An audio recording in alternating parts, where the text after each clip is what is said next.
"Leave my kitchen," she told his fiancé, who tried to humiliate her. Then the billionaire boss froze. She was hired to cook, not to feel, not to matter.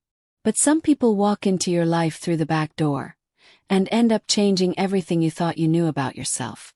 And sometimes the person you least expect is already watching. "You're late." Clara wiped her hands on her apron and turned around slowly. The voice behind her was sharp enough to cut glass, crisp, impatient, and carrying the kind of authority that only came from people who had never once been told no. She hadn't even finished setting up the kitchen yet. "I was told 8 a.m., Clara said, keeping her voice steady. "It's 7:58. The man standing in the doorway was tall, dressed in a charcoal suit that probably cost more than her entire month's rent. He had dark eyes that scanned the room the way a CEO scans a quarterly report, looking for problems before they became disasters. His jaw was set tight, his hair slightly damp, as if he'd come straight from a shower and hadn't fully decided to be human yet. "The agency sent you?" he asked. "Yes. I'm Clara Reyes, your new household chef." He looked at her the way someone looks at a new piece of furniture they didn't pick out themselves. Not unkind, but not particularly interested either. "Don't rearrange anything without asking. My housekeeper has a system. Follow it." "Of course, Mr. Hale." Nathan Hale, 34 years old, self-made billionaire, CEO of Hale Capital, one of the fastest-growing private equity firms on the East Coast. Clara had read about him once in a business magazine while waiting at the dentist's office, never imagining she'd end up cooking breakfast in his $12 million Manhattan penthouse. Life had a strange sense of humor. She had taken this job out of necessity, not passion, not ambition. 18 months ago, Clara's catering business had collapsed under the weight of a bad partnership, a worse economy, and one very dishonest man she had trusted far too much. She had lost her savings, her studio apartment in Brooklyn, and most of her confidence in a single brutal year. This job, private chef to a man who barely looked at her, paid better than anything else she could find on short notice. So she smiled. She organized the kitchen the way the housekeeper, Mrs. Park, instructed her. She learned Mr. Hale's preferences. No garlic before meetings, black coffee at 6 a.m., nothing too rich on Sundays because he played tennis and didn't like feeling heavy. She made herself invisible. She was good at it. For 3 weeks, their interactions were brief and professional. He would walk into the kitchen in the morning, pour his coffee, even though she always had it ready, and read something on his phone while she plated his breakfast. He said thank you about 40% of the time. The other 60% he was already halfway out the door. Clara told herself she didn't mind. She focused on the food. It was the one place she still felt like herself, the one corner of her life the collapse hadn't completely touched. She made things with care, even when no one noticed. Perfectly reduced sauce. A soufflé that didn't fall. Small private victories. Then, on a Thursday morning in late October, everything shifted. She was finishing a batch of homemade croissants when she heard the elevator open. She expected Nathan. She got someone else.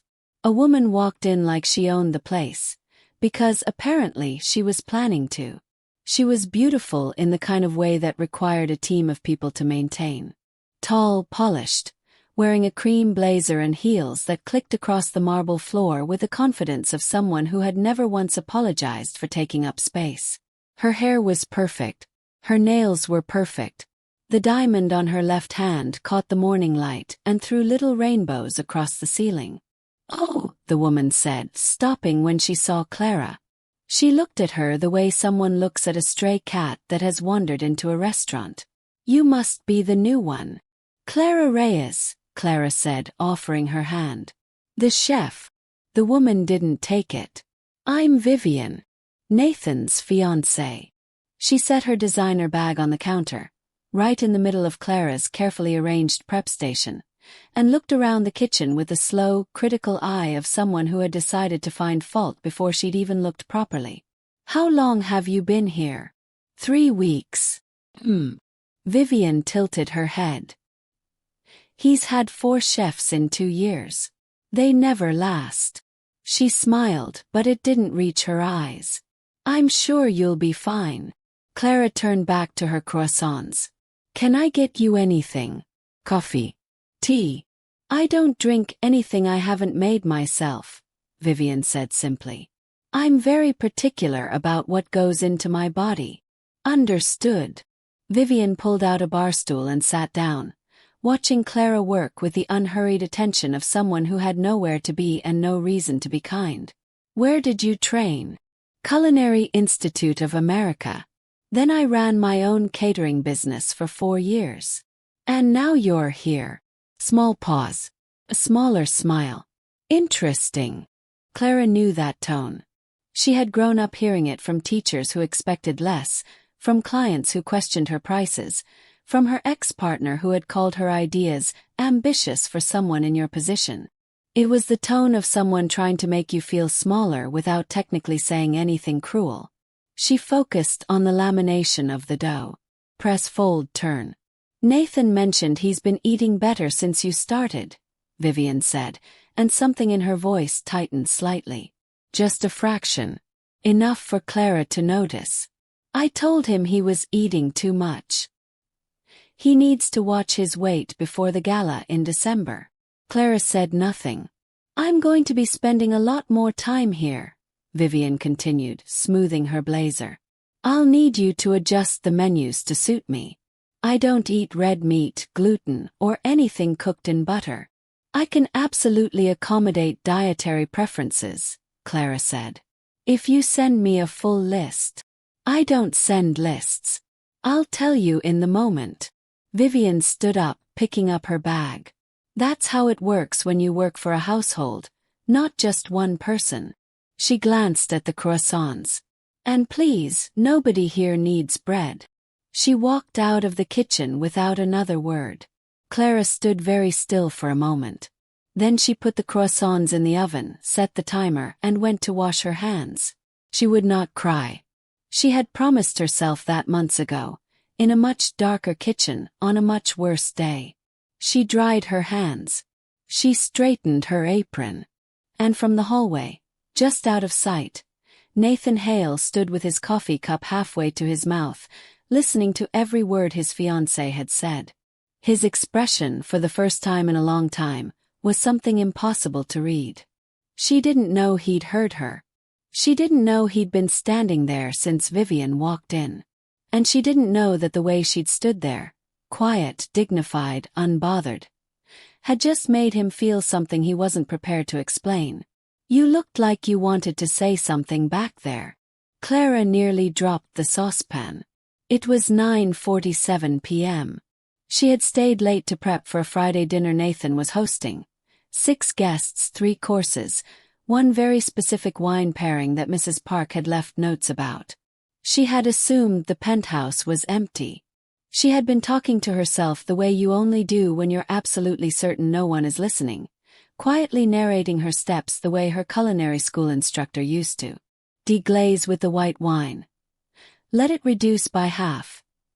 Don't rush it, Clara, don't you dare rush it. And now Nathan was leaning against the kitchen doorway in a gray t-shirt and sweatpants, holding a glass of water, watching her with those dark, unreadable eyes. I wasn't going to say anything, Clara said, turning back to the stove. But you wanted to. She stirred the sauce. With respect, Mr. Hale, it's not my place. He walked in, actually into the kitchen, which he had never done before, and sat down on the bar stool Vivian had occupied that morning. The symmetry of it wasn't lost on Clara. She kept her eyes on the pan. She can be direct, he said. It wasn't quite an apology, but it wasn't quite a defense either. More like a man trying to find the right word for something complicated. Most people who are confident can be, Clara replied, carefully neutral. Beat of silence. That's a diplomatic way to put it. I'm full of those. Something shifted in his expression. Not quite a smile, but the shadow of one. He watched her work for a moment, And Clara was acutely aware of how small the kitchen suddenly felt, how close the silence was. "You trained at CIA," he said. "You looked at my file. I look at everything." He swirled his water glass absently. "Why'd you leave catering?" She kept her voice even. "Business closed." "Why?" Clara glanced at him. "Is this part of the job, Mr. Hale? Because if it is, I wasn't told about the interview portion." He looked almost startled. Then there it was. An actual brief, quiet smile. It was gone in a second, like someone had accidentally shown a card and immediately pulled it back. "Fair enough," he said. He stood up. "The dinner Friday, the Aldermans are vegetarian now, by the way. Changed last week.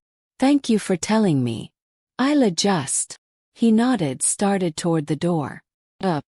The croissants," he said without turning around. "From this morning. They were exceptional." Clara stared at the back of his head. "I thought nobody needed bread," she said, and then immediately wanted to dissolve into the floor, because she could not believe those words had just come out of her mouth to her employer in his own home. But Nathan Hale laughed.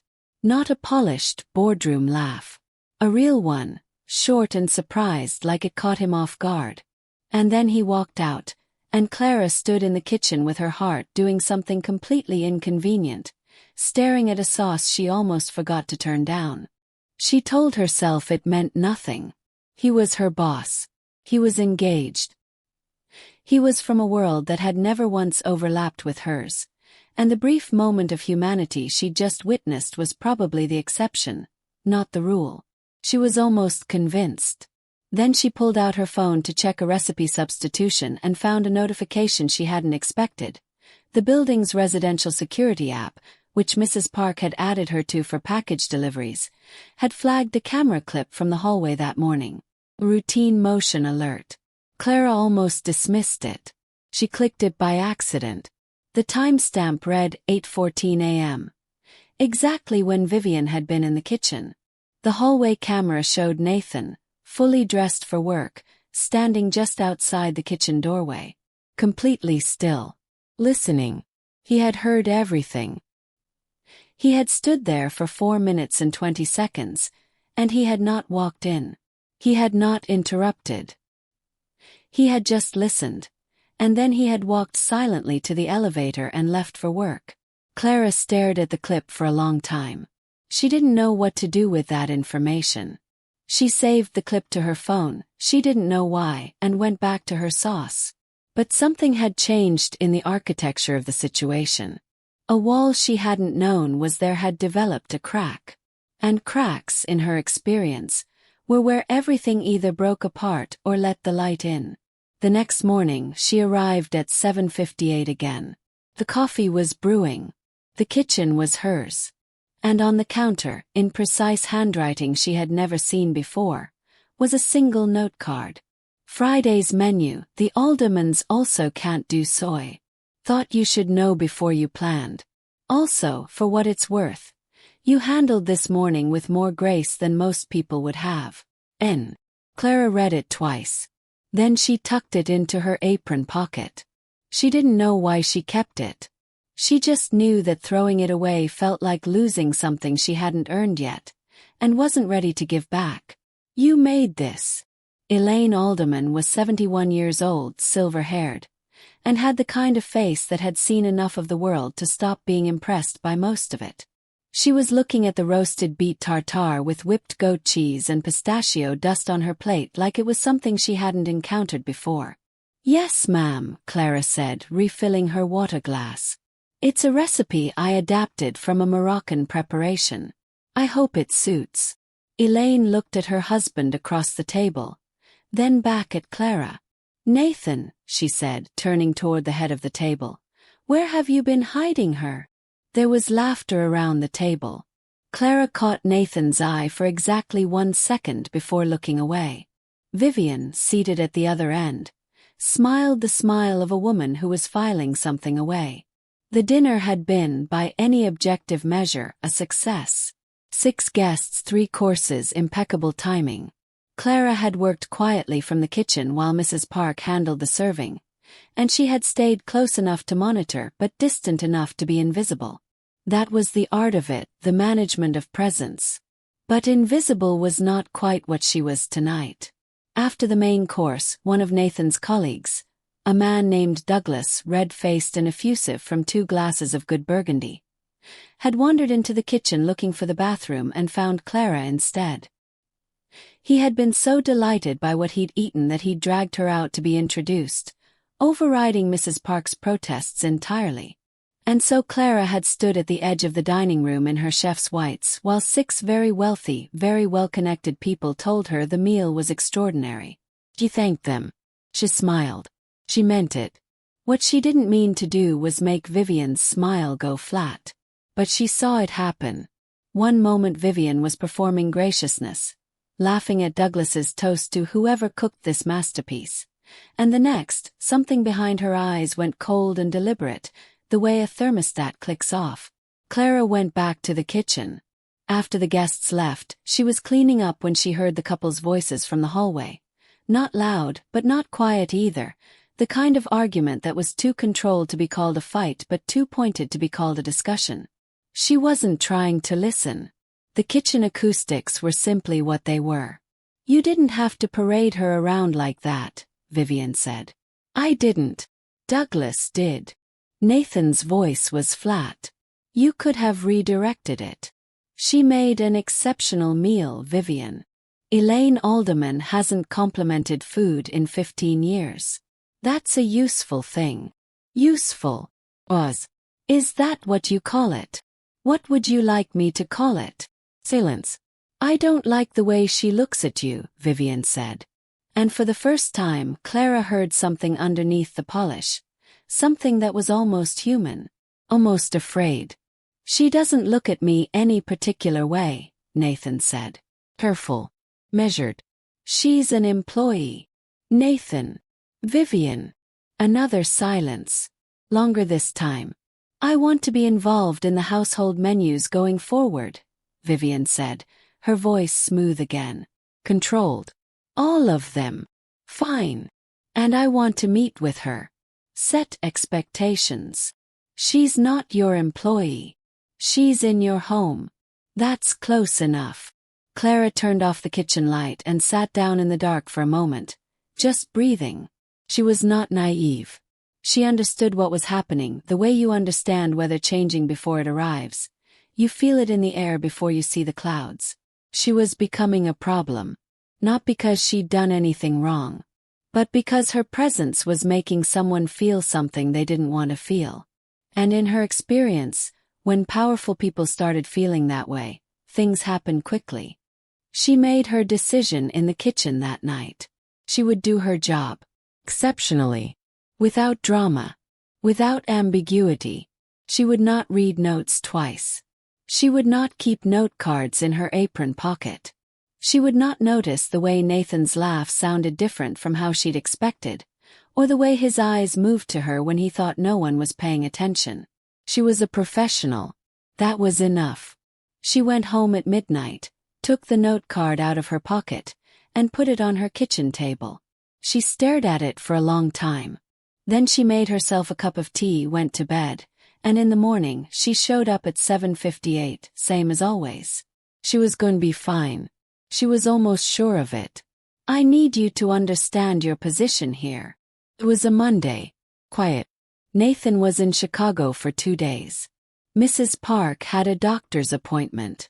The penthouse was empty except for Clara and the woman who had arrived without warning at 9:15 in the morning, carrying a leather portfolio and wearing the expression of someone who had been planning this conversation for a while. Vivian set the portfolio on the kitchen island.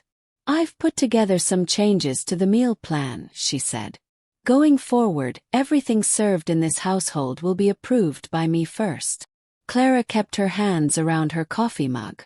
"Of course. Mr. Hale is welcome to share any preferences." "I said me." Vivian's voice was still pleasant. Still calibrated.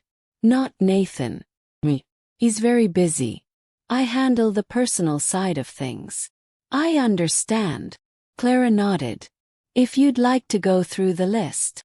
The list is secondary. Vivian placed both palms flat on the island and leaned forward slightly, and the pleasantness slipped just enough. What I actually want to discuss is the way you conduct yourself in this household. Clara looked at her steadily. I'm sorry. You're charming, Vivian said, and the word landed like a blade wrapped in silk. The guests like you. Nathan's colleagues have apparently been asking about you. Elaine Alderman called the house on Saturday to ask for your contact information, which Nathan gave her. He paused. Do you think that's appropriate? I think it's flattering, Clara said carefully. I think it's a pattern. Vivian tilted her head. You're a smart woman, Clara. I imagine that's part of what makes you dangerous. The word hung in the air between them. Clara set down her mug. Ms. Vivian, I'm a chef. Cook. I come in at 8, I leave when the kitchen is clean, and I don't involve myself in anything beyond my work. You kept a note card he wrote you. Clara's blood went very still. He mentioned it, Vivian said simply. He didn't think it was significant. I disagree. She straightened up. I'm going to be very direct with you now. Nathan is 3 months away from a public engagement announcement. The gala in December is where it happens. What we don't need, what I won't allow, is any kind of distraction in the weeks leading up to that. Any kind of confusion. There's no confusion, Clara said quietly. Good. Then this conversation ends here. Vivian closed her portfolio. I'd like you to begin submitting weekly menus for my approval by Sunday evening. If that doesn't work for you. It doesn't, Clara said. Vivian stopped. The kitchen went very quiet. Clara felt her heartbeat very clearly in her chest. Not from fear exactly.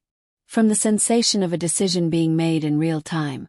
The way you feel the ground solidify beneath you when you've been uncertain of where to step. My contract, Clara said, is with Mr. Hale. My responsibilities are outlined in that contract.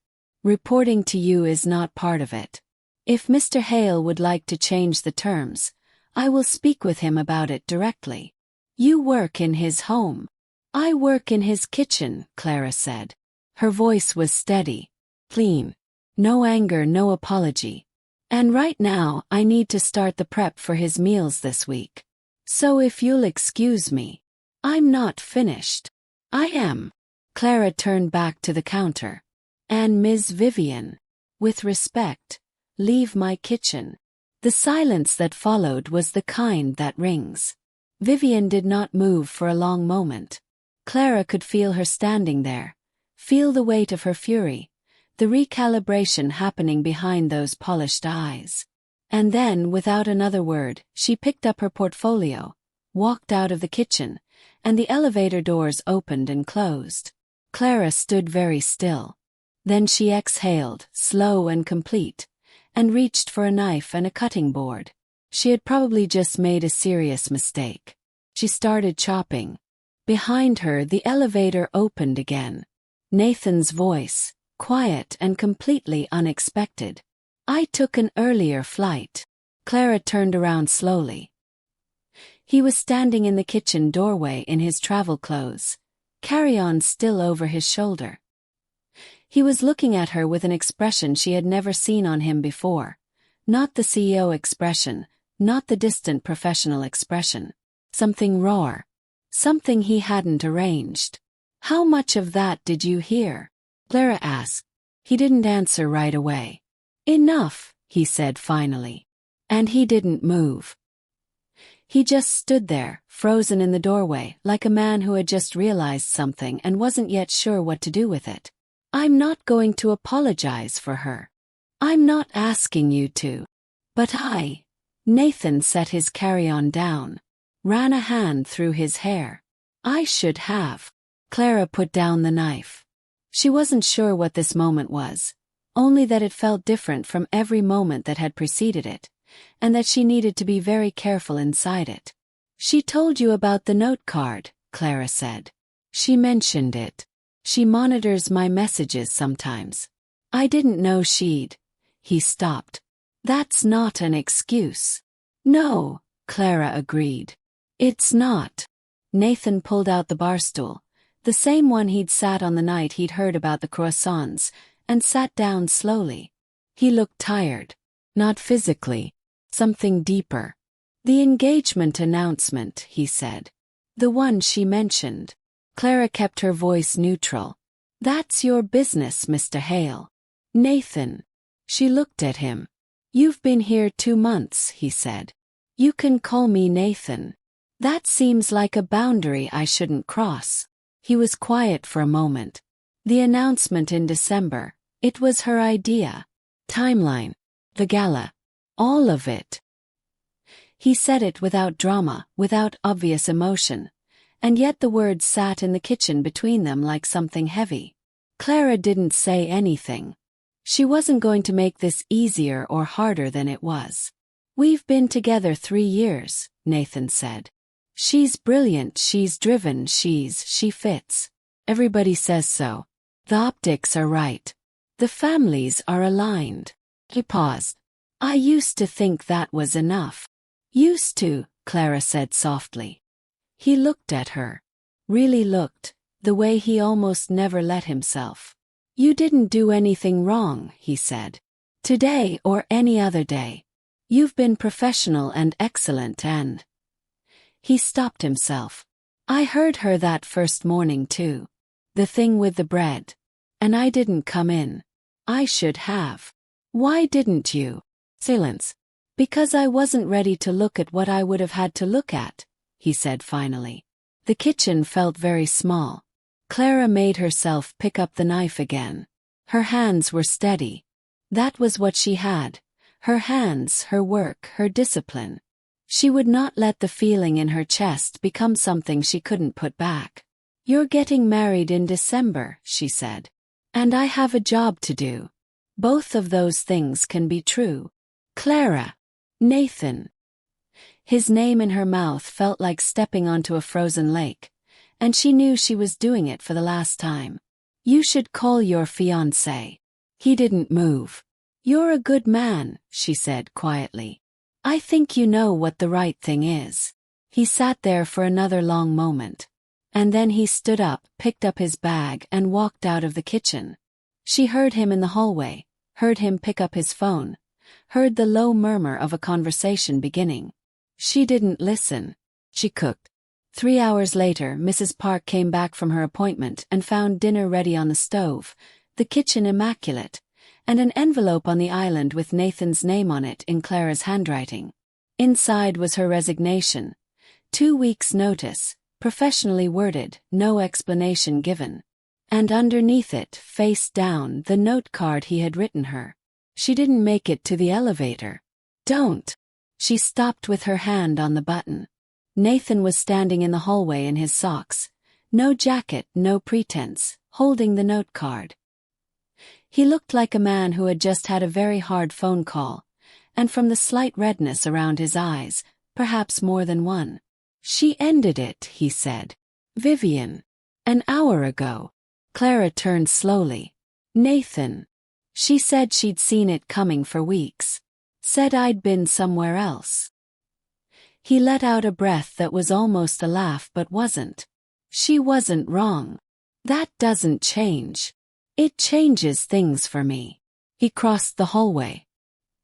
He stopped close enough that she could see how tired he actually was. How stripped of performance. I know this isn't. I know the timing is insane. I know you're standing here thinking I've lost my mind. I'm standing here, Clara said carefully, trying to remember every professional reason this is a terrible idea. Are there a lot?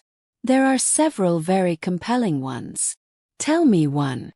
She looked at him. You just got out of a 3-year relationship 40 minutes ago. Valid. He nodded. Tell me another. She almost smiled. You're my employer. You put in your notice. Technically you're leaving. Nathan. Clara. He held up the note card. I meant what I wrote. You have more grace than anyone I've ever met. And I've been standing in doorways listening to you talk to your sauces for 2 months, and I don't. His voice cracked just slightly. I don't know how to stop noticing you. I've tried. The elevator button was right behind her. She could press it. She could go home, sleep, and in the morning start the process of finding the next job, the next kitchen, the next version of invisible. I'm going to need actual coffee, she said finally. Not the elevator ride kind. The sit down and talk kind. Nathan looked at her. And a real conversation, she said. About what we both actually want. Not what's convenient or timed or optics appropriate. I can do that. And if it's nothing, she said quietly, we walk away like adults and I'll give you 2 weeks of the best meals you've ever had before I leave. And if it's something. Clara looked at him for a long, clear moment. Then we figure it out, she said. Together. You don't have to make yourself small just because the room is intimidating. Her mother had told her that when she was 11, standing outside the doors of her first culinary competition, she'd been terrified. She'd gone in and come in second. She'd cried all the way home and her mother had said, "You didn't lose. You learned where second place ends and first place starts." Clara thought about that a lot in the months that followed. December came with cold wind and a charity gala that went ahead as planned, minus the engagement announcement, which was quietly removed from the program without public comment.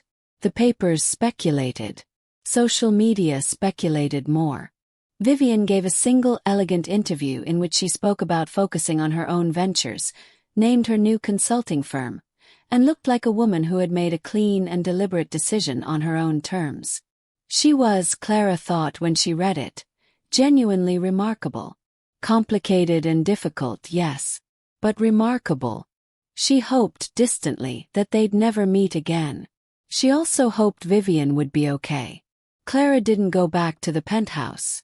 She submitted her 2-week notice properly, trained a replacement chef Mrs. Park had found, and left Nathan's kitchen for the last time on a Tuesday morning in November, with a quiet efficiency she'd brought to everything she'd done there. The sit-down conversation, the real one, had happened that same night she'd threatened to take the elevator. 2 hours at his kitchen island, coffee going cold, talking about things that had nothing to do with work. Her business collapse, his early years building a company from an apartment in Queens, her mother's cooking lessons, his father's impossible expectations. The version of Nathan Hale that existed without the suit was someone she liked enormously and wasn't surprised to like, which was almost worse. He had not rushed anything. She had not let him. I've been someone's idea of a good thing for a long time, he told her that night. I want to try just being a person for a while. Being a person is harder, she said. I know. He looked at her across the island. I think you're worth the hard version. She opened her restaurant in March. It took every saved dollar, one very generous small business loan, and a corner space in a neighborhood in Brooklyn she'd always loved. Warm lighting, an open kitchen, a chalkboard menu that changed 3 times a week. She called it second place because her mother would have laughed at that, and laughing felt like the right way to begin. Elaine Alderman came the first week and brought 7 people. She wrote about it in her newsletter, which went to 400 well-connected people. Within a month, the reservations were full. Within 3 months, a food journalist who happened to love roasted beet tartare wrote a piece that Clara almost couldn't finish reading because her eyes kept blurring. She framed it anyway. Nathan came in on a regular Thursday, 6 weeks after the opening. No reservation. He stood at the host's stand looking slightly out of place and entirely himself, and when the hostess asked if he had a booking, he said, I know the chef, I think. Clara came out of the kitchen in her whites, a dish towel over her shoulder, and looked at him standing there in the middle of her restaurant.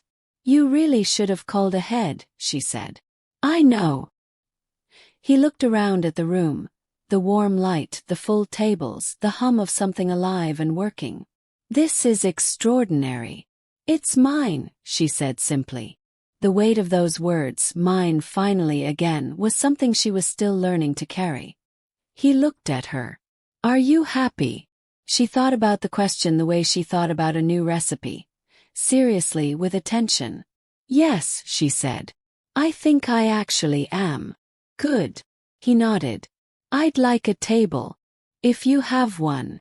She tilted her head. For one. He paused. Ideally not. The corner of her mouth curved.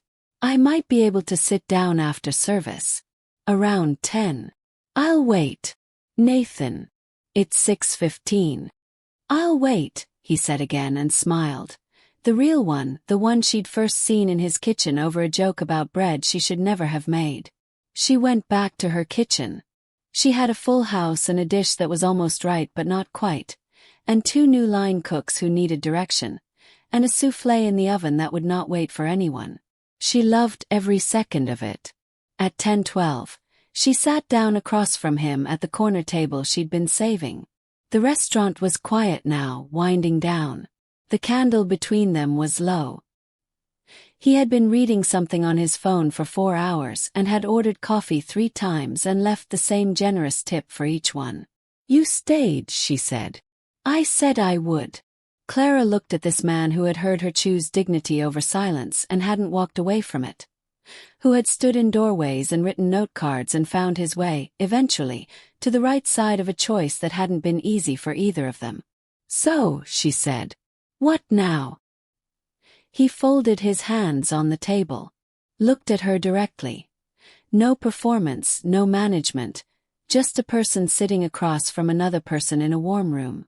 I have a few ideas, he said. If you're open to them. She reached for the last of her coffee. Tell me one, she said. And outside, New York kept going, rushing and enormous and indifferent, the way it always had. But here, in this small warm corner of it, something was beginning. Slowly, carefully, exactly the right way. She had come into his life through the back door. She left through the front, on her own terms, with her name on the window, and the full knowledge that she had never once, not even in the hardest moments, made herself small. And that, in the end, was the only story worth telling. The end.